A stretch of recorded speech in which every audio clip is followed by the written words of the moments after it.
Oh, hi. My name's MiKo. What's your name? That's a great name. Welcome to my family-friendly piece of poetry. Now, this particular piece of spoken word will have absolutely no bad words in it, and it's sponsored by the number 4. Now, over my shoulder there, you can even see King Louis from Disney's The Jungle Book to make sure everything stays perfectly wholesome and good for you. He's even wearing a top hat because he's so dignified.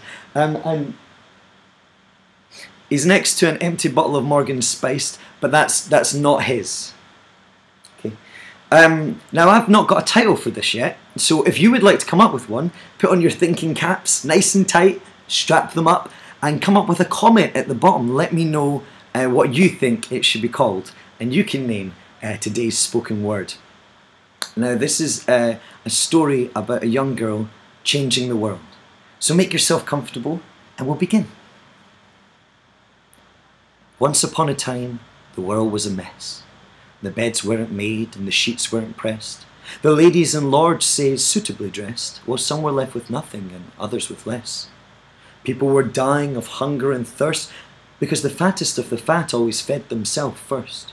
And though there was enough yummy food that the whole world could have ate, millions were left with not a scrap on their plate. There were politicians in power who lied and deceived, and even the newspapers could not always be believed. It's hard to imagine, but there was really little trust. People simply wouldn't talk on the train or on the bus. And as mad as it seems, if a child met a stranger who offered them sweets, it meant that child was in danger. Now, we live in a different world today, but this is the story of young Anna May. She loved to laugh and dance and play, and though she was polite and her schoolwork was good, she'd sometimes be in trouble for playing in the woods. Or she'd be locked in her room or told not to make a sound if she was seen eating a chocolate that had dropped on the ground. "How does she not die?" her mother would cry. "She lives on the edge, she'll simply have out someone's eye." But what got Anna May in trouble the most, though, was when she spoke to a man that she didn't yet know. "He could be a killer, he could be a fiend. If he spoke to you, he's a bad man, no matter how nice he seemed.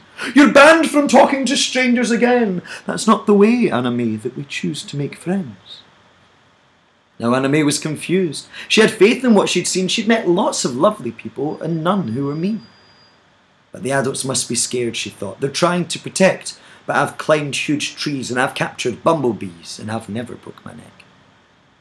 But Anna was told that she shouldn't talk. So she reached in her pocket and she pulled out a piece of chalk. And with that chalk she decided to write. It started at day but went all through the night.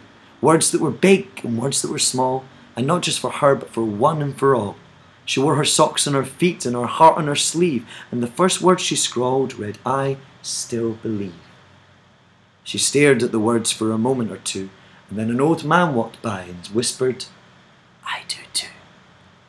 He smiled and walked on, but his smile seemed to linger. It's the funny thing about smiles, I can't quite place my finger, but it leaves a smiley shadow, and it leaves it strong and bold, and I've heard it's quite contagious. You can catch it like the cold. What a wonder it is, thought the sweet little girl, that no matter what horrors occur in this world, when someone you meet for a long or short while is made happy by you, it makes both of you smile. Just 3 words and a grin made a sincere connection between 2 perfect strangers from 2 different directions. So happy and inspired, she carried on writing when she heard a young couple rowing and fighting. The young lady was crying and the man walked away, and with tears down her face she shuffled past young Anna May, who had so much to say but such little chalk, so she wrote down just 2 words. "Let's talk." The young lady wiped her tears and she sat down on the floor, and she was listened to like she'd never been listened to before. Turns out she'd been dumped and she was feeling quite down, so the little girl suggested that she write on the ground because words can be magic, so young Anna May had found. The young lady at first wasn't sure what to say, so she decided to write a lesson that she'd learned that very day. Change is hard, but let it go. If you never change, you never grow.